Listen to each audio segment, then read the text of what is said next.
汚ねえ。ここも汚ねえ。洗いてえ。はい、皆さんこんにちは。車の大自然カクカシヌピーです。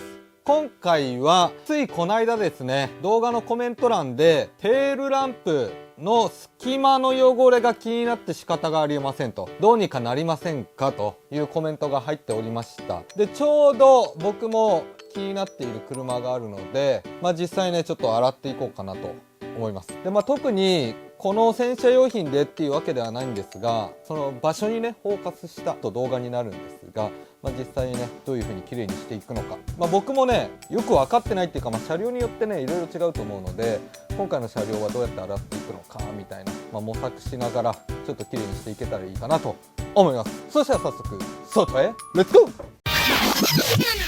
僕が気になっている車両はこちらです。こちらのこの部分、この中に入ってる苔みたいな泥汚れみたいなのがちょっと気になるんですよね。ボディ側も汚いんですが、特にこの中、車をね中古で買って全然洗車とかしてない車だと、こういう風になってたり、洗っててもねこういう風に汚れが溜まっていくので、これをどういう風に洗うのかっていうところですよね。近くで見るとこんな感じです。この部分ちょっと茶色くなってるの分かりますかね。で、この辺もちょっと苔っぽくなってるっていうところで、この汚れっていうのはこの外からじゃなかなか洗えないんです。なので、洗うとしたらもうテールランプを外すしかないといった感じですね。実際ちょっと外してやってみますか。今ねこのちょっと汚れが僕は気になりました。けどこれちょっと外側っぽいので、これも落とせると思います。いいから外せよってね。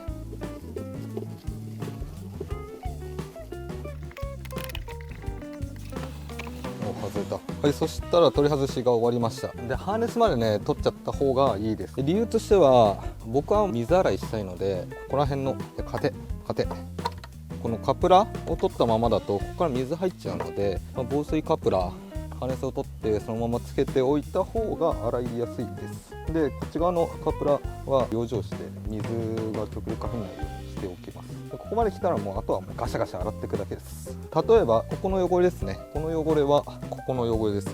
で、外さないとここにアタックできないんですよね。あとこの辺の汚れとかもそうですね。こっち側が汚れてるっていうのは、この中が汚れているということですね。ほら、ここ汚れてますね。この中の汚れですね。この辺をちょっときれいにしていきます。そしたら実際に洗っていきます。外側から見てもらった方がいいかな。分かりやすくいきますね。ほら、水通ってる。ここです。で、基本的にこういった隙間の汚れっていうのは水垢とかのスケールではなく、泥汚れっていうことが多いです。なので普通に中性シャンプーとかでも OK です。吹きかけて、なんか細いブラシとか届くか分かんないんですが、こういうのを使って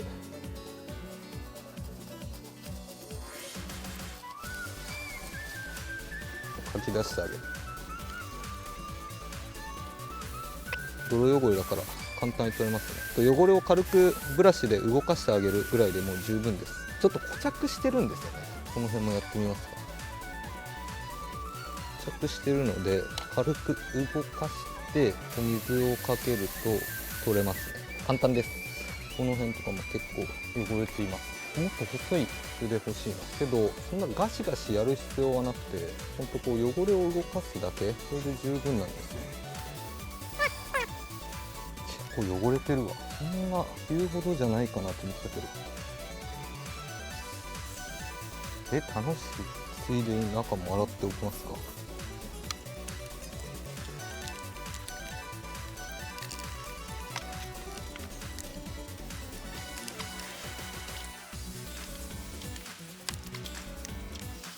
やばい、ちょっと楽しくなってきちゃった。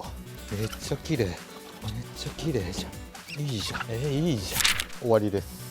はい、そしたらここも洗っていきます。で、ここは、そもそも水が入ってくる場所なので、水とかかけちゃって大丈夫です。だから汚れてるんですよね。いやー、汚ね。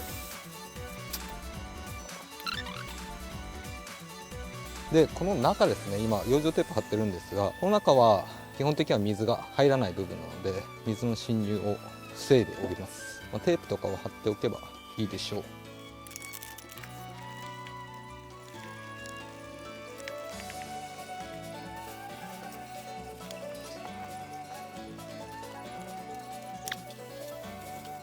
こんな感じです。綺麗になったね。で、上の方とかもねやっておくと一番いいと思います。上からどんどん垂れてくるので、例えば後から上掃除するとこっちもまた流れ落ちて汚れるケースもあるので、理想としては上からやっていくのがいいんですが、とりあえずこんな感じで、基本的にはスケールっていうよりかは泥汚れの方が目立つので、刷毛とかで軽くこすってあげるだけで綺麗になります。でこの側面もね綺麗になったので、取り付けた時ねここの汚れもまた目立たなくなるのかなといった感じです。最後ちょっと取り付け終了。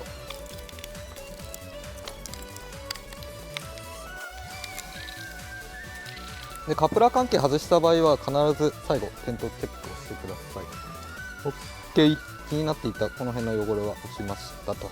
この辺もね綺麗になったからさっきよりかなり綺麗になったと思います。自己満ですと。ちなみにこの隙間ずっと洗ってたんですが、汚れ全然取れないな、いくらハケでやっても取れないな、ちょっと隙間作ってやろうって言ってこういうところに突っ込んで隙間を作ろうとすると割れるので注意してください。無理せず注意喚起です。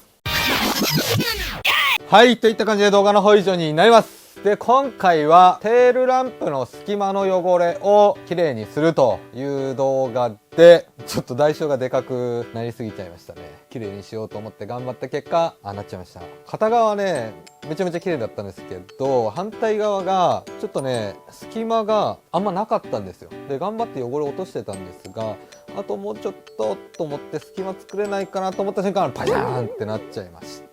だから欲をかくとああなっちゃうので皆さんお気をつけてくださいと。筆でできる範囲だったらねいいんですが、最初にやった方はねマジすぐ終わったんですよ。ショックです。はい、一応ね場面っていうの割れたところっていうのは動画でカットすればうまくできましたで終わるんですが、それだとね、実際にやった人が同じ目に遭っちゃうと良くないなということで、今回失敗談ということで公開させてもらってます。だからあんま無理しないでっていう感じですよね。そういうことも起きちゃいますよと、そこは認識してもらいたいなと思います。とりあえず今回はこんな感じで動画の方以上になります。テールランプはねちょっともう新しいの買うしかないです。メルカリでね探してます。結局っていうね、何のためにやったのっていうふうには思うんですが、これも一つの経験として、皆さんにお伝えできたことは僕はね非常にいいことなのかなとは思っております。俺はショックだけどしょうがない。とりあえず今回はこんな感じで動画の方以上になります。この動画が面白いなと思った方はぜひチャンネル登録と高評価お願いします。それではまた来週。